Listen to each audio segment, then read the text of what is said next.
Hello friends, स्वागत है आपका हमारे यूट्यूब चैनल पर। दोस्तों, आज हम करेंगे प्रश्न उत्तर क्षितिज काव्यखंड कक्षा 9 पाठ मेघाए, जिसके लेखक हैं सर्वेश्वर दयाल सक्सेना। तो चलिए दोस्तों, देखते हैं इसका पहला प्रश्न।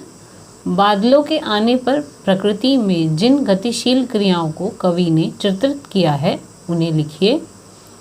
उत्तर: बादलों के आने पर प्रकृति में निम्नलिखित गतिशील क्रियाओं को कवि द्वारा चित्रित किया गया है। पहला, मेघ रूपी मेहमान के आने की सूचना देने के लिए बयार नाचती गाती आई।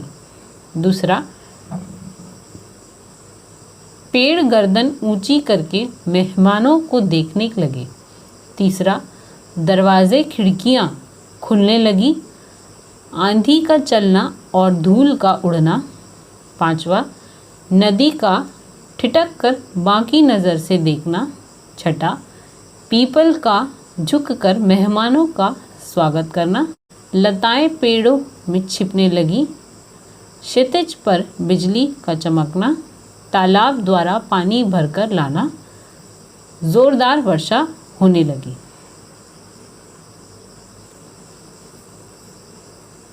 अगला प्रश्न है, निम्नलिखित किसके प्रतीक हैं? धूल, पेड़, नदी, लता और ताल।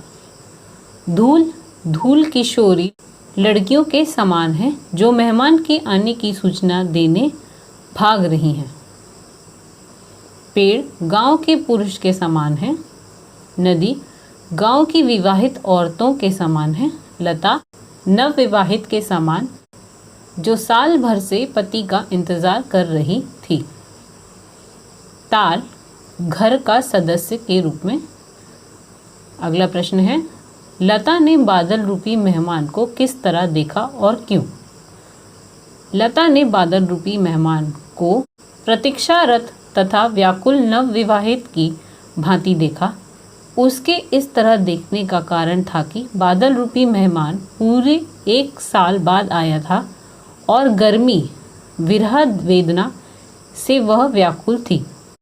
वह माननीय अभिमान करने वाली स्त्री भी थी, इसीलिए उससे अपनी नाराजगी प्रकट कर रही थी। अगला प्रश्न है, भाव स्पष्ट कीजिए। क्षमा करो गांठ खुल गई अब भरम की। बाकी चितवन उठा नदी ठिठकी घूंघट सरके। उत्तर: भाव: लता रूपी नायिका मेघ रूपी मेहमान से क्षमा मांगते हुए कहने लगी, मुझे माफ़ करना क्योंकि तुम्हारे न आने का मेरे मन में भ्रम हो गया था। अन्य भाव: वर्षा होने से व्याकुल ग्रामवासियों के मन का यह भ्रम मिट गया कि इस साल मेघ नहीं बरसेंगे। अगला भाव: नदी में उठती गिरती लहरें देखकर लगता है कि नदी आने वाले मेघ रूपी मेहमान को घूंघट उठाकर तिरछी नज़र से देख रही है। अन्य भाव हो सकता है, गांव की स्त्रियां आते मेहमान को देखने के लिए ठिठक गई और घूंघट उठाकर तिरछी नज़र से देखने लगी। अगला प्रश्न है, मेघ रूपी मेहमान के आने से वातावरण में क्या परिवर्तन हुए? मेघ रूपी मेहमान के आने से वातावरण में ठंडी हवाएं चलने लगी जो बढ़कर आंधी में बदल गई। गली में धूल उड़ने लगी। ऊंचे पेड़ों की चोटियां तथा शाखाएं झुकने उठने लगी। लताएं हवा में लहराने लगी। क्षितिज पर बादल घिर आए। बिजली चमकने लगी और जोरदार वर्षा शुरू हो गई। अगला प्रश्न है, मेघों के लिए बन ठन के संवर के आने की बात क्यों कही गई? बादल काले काले घुंघराले होते हैं, इनकी सुंदरता देखते ही बनती है। बादलों के बीच कभी सतरंगी इंद्रधनुष दिखता है जिससे बादलों का सौंदर्य बढ़ जाता है। बादल शहरी मेहमान की तरह सज धज कर आते हैं। बादल की प्रतीक्षा में गांव के लोग इंतजार कर रहे हैं जैसे वह किसी मेहमान की प्रतीक्षा करते हैं। कविता में आए मानवीकरण तथा रूपक अलंकार के उदाहरण खोजकर लिखिए।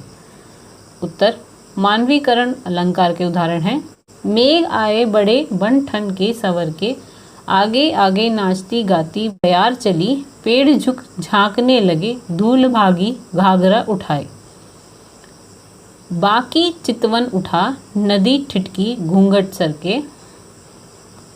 इसमें रूपक अलंकार के उदाहरण हैं। क्षितिज अटारी गहराई मिलन के, अश्रु ठरके। अगला प्रश्न है, कविता में जिन रीति रिवाजों का मार्मिक चित्रण हुआ है उनका वर्णन कीजिए। कविता में अनेक रीति रिवाजों का वर्णन हुआ है, जैसे मेहमान के आने पर खुशी छा जाना, गांव वालों द्वारा मेहमानों को उत्सुकता पूर्वक देखना, बड़ों बूढ़ों द्वारा स्वागत सत्कार किया जाना, घर के किसी सदस्य द्वारा पानी लाना, हाथ पांव धुलवाने का प्रबंध करना इत्यादि। कविता में कवि ने आकाश में बादल और गांव में मेहमान दामाद के आने का रोचक वर्णन किया है। अपने शब्दों में लिखिए। गांव में मेघ रूपी शहरी मेहमान आने से गांव में उल्लास छा गया है। बादलों के आने की सूचना देती शीतल बयार चलने लग गई थी। आंधी के आने से गलियों में धूल उड़ने लगी, मानो कोई लड़की घाघरा उठाए भाग रही है। पेड़ तेज हवा में झुकने लगे, बूढ़े पेड़ की डालियां झुकने लगी, जैसे मेघ रूपी मेहमान का स्वागत कर रहा है। लताएं पेड़ों की ओट में छिपने लगी, लता रूपी नवविवाहित दरवाजे की ओट में छिपकर मेहमान को देख रही हो। घर का कोई सदस्य तालाब थाल में से पानी भरकर लाया, बिजली चमकने लगी तथा पूरा गांव खुशी में डूब गया। अगला प्रश्न है, काव्य सौंदर्य लिखिए। पाहुन ज्यो आए हो गांव में शहर के, मेघ आए बड़े बन ठन के सवर के। उत्तर, इस काव्यांश में मेघ का मानवीकरण किया गया है। उसे शहरी पाहुन यानी मेहमान अर्थात दामाद बताया गया है, जो बन ठन कर आया है। जैसी हलचल पाहुन दामाद के आने पर दिखाई देती है, वैसे ही इस मेघ रूपी मेहमान के आने पर दिखाई दी। काव्यांश की भाषा सरल एवं सुबोध है। मेघ को अतिथि कहा गया है, इसलिए मानवीकरण अलंकार है। लोक भाषा के शब्दों का प्रयोग है। तो दोस्तों, इस पाठ के प्रश्न उत्तर में इतना ही। इस पाठ के प्रश्न उत्तर यहीं समाप्त होते हैं। आपको हमारा यह वीडियो कैसा लगा हमें कमेंट बॉक्स में ज़रूर बताएं। हमारे इस वीडियो को लाइक करें, शेयर करें तथा हमारे चैनल से जुड़े रहने के लिए हमारे चैनल को सब्सक्राइब करना ना भूलें।